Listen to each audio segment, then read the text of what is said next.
Colonel Parameshwar గారు, ఈ పుల్వామా ఉగ్రదాడి దగ్గర మాట్లాడుతున్నాం. హంజా బుర్హాస్ అతను native of Jammu and Kashmir అండి. 7 ఏళ్ళు అది అల్ బదర్ టెర్రర్ ఆర్గనైజేషన్ తోటి కలిసి పనిచేశాడు. చాలా కష్టపడ్డాడు, ఆ స్థాయి కమాండర్ స్థాయికి ఎదిగాడు.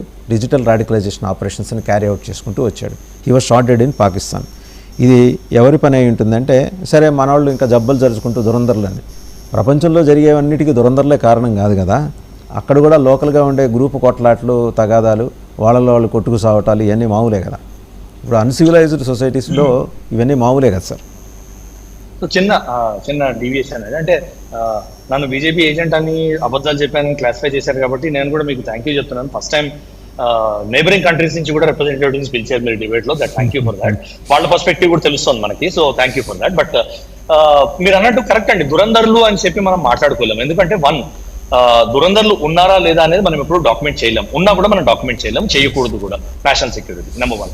నెంబర్ 2, దురందరులు చేశారా లేదా అనేది కూడా మనము మీడియాలోకి వచ్చి యాక్సెప్ట్ చేయలేం. సో ప్రతి ఈవెంట్, ప్రతి killing in Pakistan or Bangladesh or Nepal multiple killings అవుతున్నాయి.